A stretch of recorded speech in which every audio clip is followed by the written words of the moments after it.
कसं होईल याची काळजी घ्या. जय हिंद, जय महाराष्ट्र.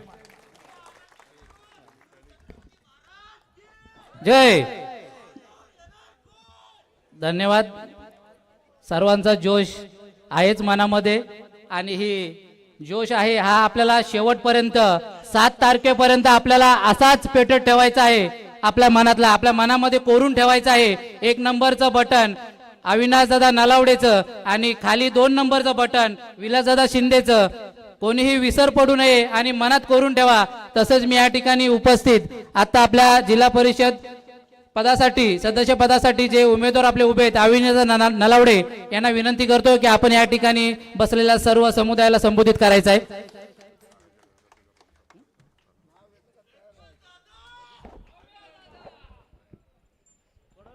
या ग्रामदेवते चरणी नतमस्तक होतो. महाराष्ट्राचे आराध्यदैवत राजे छत्रपती यांना मानाचा मुजरा करतो. राजमाता व जिजामाता याच्या विचारांनी याच्या चरणी नतमस्तक होतो. धर्मवीर संभाजी राजे यांना मानाचा मुजरा करतो. हृदय सम्राट माननीय बाळासाहेब ठाकरे यांना वंदन करतो. महाराष्ट्र राज्याचे लोकनेते उपमुख्यमंत्री माननीय एकनाथजी शिंदे साहेब यांना वंदन करतो. ज्या अर्थाने तुमच्या समोर मी आज उभा आहे आणि ज्यांनी सदैव माझ्या पाठीशी खंबीरपणे उभे राहिले, डोक्यावर हात ठेवला आणि तुमच्या आमच्या समोर आज उभा राहिले ते महाराष्ट्र राज्याचे लोकनेते नामदार कॅबिनेट मंत्री माननीय भरत शेडगोगाले साहेब यांना वंदन करतो. आणि ज्या अर्थाने माझ्या सदैव पाठी भावासारखे राहिले त्या महाराष्ट्र राज्याचे कोर कमिटी सचिव रायगडचे बुलंद आवाज युवकाचे प्रेरणास्थान विकासजी गोगल साहेब यांना वंदन करतो. आणि व्यासपीठावर आलेले माझ्या समेत असलेले या माणगाव तालुक्याचे तालुका प्रमुख ॲडव्होकेट महेंद्र मानकर, तसेच या विभागाचे विभाग प्रमुख मनोजजी सावंत, तसेच माणगाव तालुक्याचे तालुका प्रमुख सुधीरजी पवार साहेब आणि आमचे ज्येष्ठ नेते आमचे मार्गदर्शक आमचे निजामपूर ग्रामपंचायतीचे माजी सरपंच राजाभाऊ रणपिसे, तसेच या आमच्या युवकांचे सचिव अच्युतजी तोंडलेकर, युवकांचे तालुका प्रमुख राजेशजी कदम, युवा संपर्क प्रमुख संतोषजी पोलेकर, उपविभाग प्रमुख मंगेशजी बटावले, तसेच आमचे ज्येष्ठ नेते मार्गदर्शक आमचे अप्पाजी मामुनकर साहेब असणारे आमचे या विले ग्रामपंचायतचे धाडाडीचे सरपंच अण्णाजी कोदे साहेब आणि असणारे सर्व व्यासपीठ आणि या बहुसंख्येने माझ्यावर जे आत्मीयतेने प्रेम करणारे महिला भगिनी आणि सगळे शिवसैनिक. आताच ही नुकतीच झालेली याती येऊ घातलेली जिल्हा परिषद पंचायत समिती येत्या 5 तारखेला होती. दुर्दैवाने आपले महाराष्ट्र राज्याचे उपमुख्यमंत्री माननीय अजितदादा पवार साहेब यांचे आकस्मिक निधन झाले. त्यांना या सगळ्यांच्या वतीने भावपूर्ण श्रद्धांजली वाहतो. आणि 30 तारीख येत्या 7 तारखेला शनिवार या रोजी डिक्लेअर केलेली आहे. आणि त्या अनुषंगाने आम्ही दोन्ही उमेदवार या सभेसाठी तुमचा आशीर्वाद घेण्यासाठी आलेलो आहोत. येत्या 7 तारखेला सकाळी 7 वाजून ते संध्याकाळी 6 वाजेपर्यंत मतदान आहे. मी स्वतः जिल्हा प्रमुख जिल्हा परिषदसाठी मी स्वतः अविनाश नवडे उभा आहे. खाली आमच्या समेत या पंचायत समिती गणासाठी आमचे विलासजी शिंदे साहेब आहे. धनुष्यबाणा निशाणी आमची माझा 1 नंबर बटन आहे.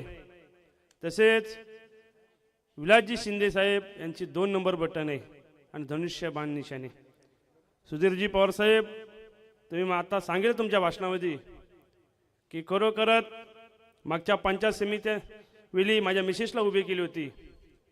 त्यावेळी आमदार साहेबांनी मला शब्द दिला होता की अविनाश थोडा आपल्याला पक्षासाठी पाठीपुढे करायला लागेल, यावेळेस तू गप्प बस.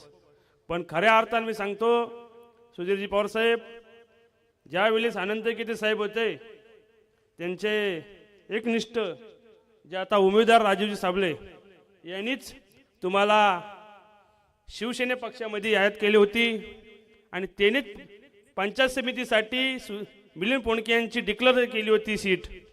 आणि आताही जेणेकरून निवडणूक सोपी जावी त्यासाठी त्यानेच सुशील कदमाला उभा केला होता, जेणेकरून एक मार्गे मी निवडून येईन. आणि त्याचा सगळं जे काय आज उभे आहेत जे जनता आहे ते येत्या 7 तारखेला आणि 9 तारखेला गुदलाचा त्यांना दाखवून देईन आणि दाखवून देऊ शकत. ठीक आहे, दाखवून तर देणारच आहोत. आज म्हटलात या विभागामध्ये सातत्याने 4 टर्म या जनतेने माननीय नामदार साहेबांना निवडून दिला आणि या पाटणोस गाण्यासाठी निजामपूर गाण्यासाठी सर्वात जे प्रेम असन या निजामपूर गाण्यामध्ये माननीय बरशेड गोळे यांचं आहे. या निजामपूर गाण्यासाठी माननीय नामदार साहेबांनी यांनी ज्यावेळी आपले मुख्यमंत्री श्री शिंदे साहेब होते त्यावेळी 3000 कोटी निधी आणला या मतदारसंघामध्ये. आणि असा गाव नाही, वाडी नाही, खेडे नाही की त्याने काम नाही कुठला ठेवला. जी उर्वरित कामं अशी राहिली असतील तेही त्यांनी आश्वासन दिलं, तेही काम होतील. शेठ काम करत असताना मी आज एक सांगितलं पहिनी, मी एक गरीब कुटुंबाचा एक मुलगा आहे. माझे आजोबा ज्यावेळी 1992ला राजाभाऊ रणपिसे साहेब सोबत सरपंच होते, त्याच्यानंतर माझ्या मिसेस त्यावेळी ग्रामपंचायतची सदस्य होती, आता आई सरपंच होती. आणि मी पक्षाची जबाबदारी म्हणून माझा एक जिल्हा प्रमुख पद आहे, त्या पक्षाचा पदाचा मी सातत्याने या संघटनेसाठी काम केला. संघटना कशी वाढावी, गावातील काय कामं असतील, कुठली काम असो, अडचणीला मी स्वतः उभा राहिलो. आणि कुठलाही प्रसंग आला माझ्या फुलाची पाकळी मी हातभार लावला. आणि त्या अनुषंगाने माझ्या कार्यप्रणालीवर तुम्ही विश्वास ठेवून आज जी मला तिकीट दिलीत त्याला नक्कीच मी सोनं करीन. आज तुम्हाला मी आश्वासन देतो. शेठ माझी एकच 3-4 मागण्या आहेत. माझं एक आहे की ह्या निजामपूर गावासाठी एक भव्य दिव्य असा हॉस्पिटल व्हावा, जेणेकरून तुमच्या आईच्या नावाने. कारण आमच्या या तुम्ही पाहिलात तुमचा हा मतदारसंघ जे पोलादपूरचा टोक ते रावळजेचं टोक असा 90 किलोमीटरचा हा मतदारसंघाचा अंतर आहे. तसंच हा निजामपूर गाण्याचा अंतर घोरोशीवाडी ते रवाल हा 25 किलोमीटरचा अंतर आहे. आणि आम्हाला रात्री दिवसा काही अडचण झाली तर आज माणगाव ठिकाणी 25 किलोमीटर आमचं जायला लागतो. अशा बऱ्याच केसेस की गाडी जातावेळी मृत्युमुखी पडल्यात. त्यासाठी आम्हाला एक निजामपूर या गणामध्ये एक 50 कोटीचा तुमच्या आईच्या नावाने हॉस्पिटल व्हावा, हा माझा लक्ष असेल पहिला. आणि तो पहिला मी काम हातात घेईल. दुसरा शेठ ह्या MIDC येऊ घातलेली MIDC बराचशा आता कंपनी येऊ घातलेले आहेत. मुलांना रोजगार. शेठ आज रोजगार नसल्यामुळे मुंबई ठिकाणी मुले कामाला जात आहेत. ते थांबवण्यासाठी मी नक्कीच प्रयत्न करीन. कारण ज्या वेळेस माझ्याकडे जे मुले बायोडाटा घेऊन आलेत, मी कुठल्या पक्षाचा न विचार केला नाही कुठल्या समाजाचा विचार केला. प्रामाणिकपणे त्यांना मी काम आतापर्यंत मी 200-300 मुले MIDC लावलीत आणि ह्याच्या पुढे लावेन, हा माझा शब्द आहे. आणि जिथे संघर्ष असेल तिथे मी स्वतः जातीने उभा राहीन. आज तुमच्या आशीर्वादाने तुमच्या शब्दाखाली या MIDC विभागामध्ये प्रामुख्याने मी काम करतोय आणि गोरगरिबांना मी न्याय देतोय आणि ह्याच्या पुढे न्याय देईल. शेठ आज इथं शिक्षणासाठी माझ्या 3-4 समस्या आहेत. शिक्षण म्हटलं आज तुम्ही पाहिला जाता भाऊनी सांगितलं, राजांनी सुधीर भाऊनी, ज्या आईचं नाव तुमचा खोलला त्याच आईच्या नावाने या निजामपूर गणामध्ये असं भव्य दिव्य कॉलेज व्हावा ही आमची मागणी आहे. आणि त्याचा पाठपुरा आम्ही करू, आमच्या पक्षाचा आम्ही सगळे पाठपुरा करू. अशी शेठ ही माझी संकल्पना आहे.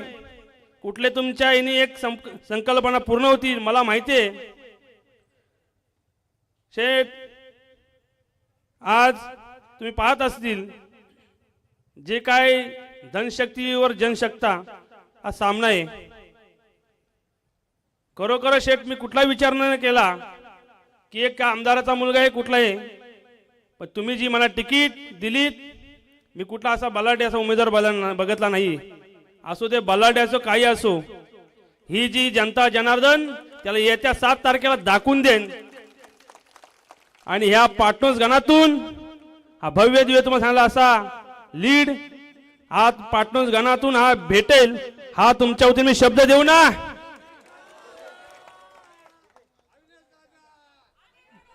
तुम्हाला एकच असन विनंती असन, कोणी फोन करतील शेठ, आता ज्यांची तुम्ही जी निवडणुकीसाठी घोषित केली होती नाव घेऊन आवर्जून बोलेन. जे सुशीलजी कदमाला तुम्ही तिकीट देणार होतात, तोच आज राष्ट्रवादीच्या त्याच्या गाडीमध्ये फिरताना प्रचार करतोय आणि एकेकांना फोन करून सांगतोय ये बाबा इकडे माणगावला कॉलेजला ये, पैसे घेऊन जा.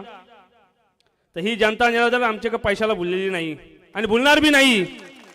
मी तुम्हाला एकच विनंती सांगतो, किती आले कोण आले, किती पैशाची वर्गणी केली, त्याला भूल तापाला आपण भुलायचा नाहीये. जे काय कमी पडला असन शेठत मी आहे, कुठे कमी पडणार नाही. मी तुम्हाला आज सांगतो आणि कुणी आम्ही दाखवली त्याला भूल तापाला पडू नका. आणि येत्या 7 तारखेला भरघोस आता नीड देऊन या पाटणूस गणातून आपल्याला दाखवून द्यायचे.